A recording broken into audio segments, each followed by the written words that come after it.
One of the most famous groups to inhabit northern parts of what became the Silk Road are the Scythians, sometimes referred to as the Scyths or Sakas. Some scholars use the name Scythian to refer to Scythians in the East European steppes, and Shaka for Scythian-related groups in the Asian steppes and semi-desert to the south. The origin of the Scythians is hazy. They spoke an Iranian dialect that is part of the Indo-European family of languages. Archaeological evidence for Scythian kurgan burials dates back to the 9th to 8th centuries BC in what is now Siberia.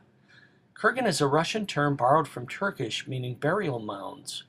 The Scythians may have migrated from a Siberian homeland to as far west as Ukraine and Romania. The Greeks numbered the Scythians with the Celts and Persians as one of the three great barbarian peoples of the ancient world. The term barbarian meant that, unlike the clean-shaven ideal of the Greeks, they wore beards. The best ancient source on the Scythians is Book 4 of the Histories of Herodotus. Herodotus wrote in the classical period of the 5th century BC. Rather than relying on rumor, Herodotus interviewed informants to write his account. Book 4 of his Histories is sometimes referred to as a Scythian ethnography because of the wealth of details on Scythian rulers, territory, burial practices, and other customs that it provides. Long before Herodotus, the Greeks established some 15 colonies around the Black Sea in the 7th and 6th centuries BC. They founded many of these colonies just to trade with the Scythians. This is when the Don River, which ran through Scythia, became a major trading route. For the Greeks, the Don River, known then as Tanais, marked the boundary between Europe and Asia. The Scythians became rich by controlling the slave trade through the Greek Black Sea ports of Olbia, Chersonesus, Cimmerian Bosporus, and Gorgippia.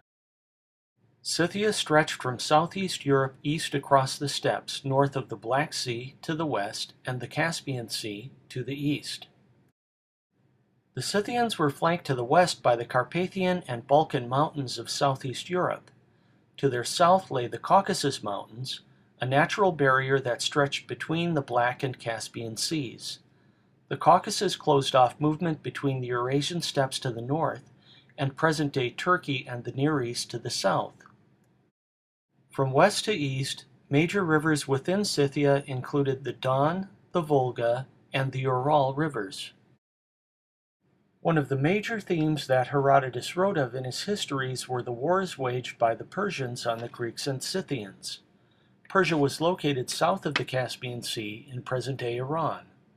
One reason that Herodotus took such great interest in the Scythians is that they shared a common enemy with the Greeks, the Persians.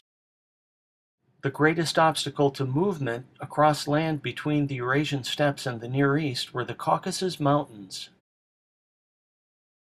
The Great Caucasus mountain range spans the entire 700 miles between the Black Sea and the Caspian Sea and was one of the greatest natural barriers in the ancient world. The only year-round passage through the Caucasus in ancient times was here at the Darial Pass, south of Vladikavkaz in northern Georgia. The one way around the Caucasus is along the Caspian coast. According to Herodotus, another famous steppe people, the Cimmerians, were native to the North Black Sea region. Herodotus wrote that in order to gain control of the coast, the Scythians chased the Cimmerians out of the steppes into present-day Turkey. Not knowing the Darial Pass, the Scythians may have tried to catch the Cimmerians along the Caspian shore. It appears that the Cimmerians escaped enslavement and ethnic cleansing by fooling the Scythians and entering the South Caucasus and Turkey through the Darial Pass instead of traveling on the Caspian coast. Besides the tendency to view them as savage barbarians, another problem in Scythian studies has been the opposite tendency to romanticize them as noble savages. This began with Herodotus, who in some ways portrayed them as barbaric equivalents to the Greeks, while making their common enemy, the Persians, appear worse. This tendency to valorize the Scythians, especially by focusing on the beauty of their gold work, masks the realities of the powerful and terrifying empire they organized in the steppes. Herodotus may have commented on their lack of attachment to the land, but the war they waged with the Cimmerians is just one example of the imperial violence and terror they exercised to maintain control of their kingdom. In medieval times, a biblical tradition developed that cast the Scythians and a neighboring faction to their east, the Sarmatians, as descendants of Noah's son Japheth.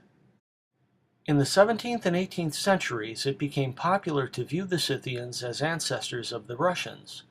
The Russians are a Slavic people whose roots were in the Baltic area to the west, not in Siberia, like the Scythians, who spoke an Iranian dialect, and the Turks. By the 19th century, many Romantic artists and writers adopted an illusory view of the Scythians as the wild, free, and hardy ancestors of the Indo-Europeans. Many of the wealthiest Scythian burials are west of the Don River in the Dnieper River Valley. The development of a center of power in the Dnieper Valley may be a major reason the Scythians felt compelled to force the Cimmerians out of the region.